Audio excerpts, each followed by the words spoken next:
কসাই যখন পশুকে বানায় তো বানানোর পরে তাকে টাকার সাথে কিছু গোশত দেওয়া হয় এবং অনেক সময় দেখা যায় যে বানানোর যে বাজার রেট তার যে মজুরি এটা তাইতে অনেক কমে রাজি হয়ে যায় কসাইরা। কেন? কারণ তারা জানে গোশত 5 কেজি দিলেই তো 2-2.5 টাকা এসে গেল, অতএব এক্ষেত্রে যদি আমাকে টাকা একটু কমও দেয় অসুবিধা নাই। এই ভুলটা ঘরে ঘরে হয়ে থাকে। কোরবানির পশু যারা বানায় সেই কসাইদেরকে গোশত দেয় না এমন মানুষ সারা বাংলাদেশে খুঁজে কয়জন পাওয়া যাবে আমার সন্দেহ আছে।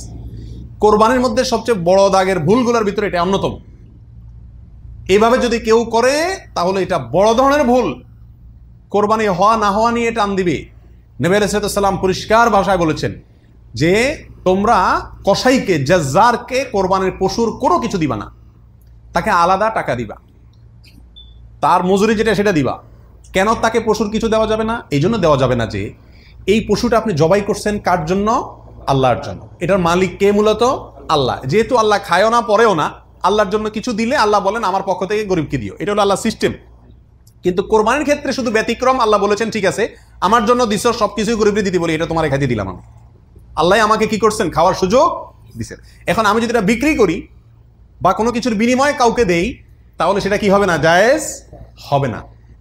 কোরবানির পশুর গোশত যদি আপনি জাজ্জারকে দেন, কসাইকে দেন, তাহলে কেমন জন্য আপনি তার পরিশ্রমের বিনিময়ে তাকে এই অংশটা তাকে বিনিময় হিসাবে দিলেন, পারিশ্রমিক হিসাবে দিলেন, তাহলে বিক্রি করার মতো হয়ে গেল।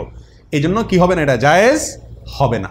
কসাইকে শুরুতে সাপ বলে দিতে হবে যে ভাই গোশত পাবা না, কত টাকা নিবা সাপ বলো, তুমি সে আশা করি বসে থাকিও না, 2 টাকা বেশি নাও কিন্তু আমি তোমাকে গোশত টোস্ত বা কোনো কিছুই দেবো না।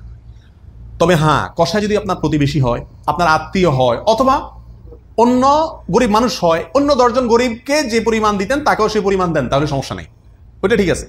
কিন্তু অন্য গরিবদেরকে দেন আধা কেজি করে, তারা দেন 5 কেজি, সমস্যা আছে। কারণ 4.5 কেজি আপনি কেন দিলেন? তাকে কাটছে সেজন্য, এটা বিনিময় হয়ে যাচ্ছে, এই জন্য এটা করা যাবে না। অতএব নারী বুড়িও যদি কেউ সাফ করে তাকেও কি দেওয়া যাবে না? ওই নারী বুড়ির সাফের বিনিময়ে নারী বুড়ির অর্ধেক বা গরুর কোনো অংশ তাকে দেওয়া যাবে না। সাফ করলে সাফের বিনিময়ে তাকে ক্যাশ টাকা দিয়ে দিবেন। কথা বুঝতে পারছি?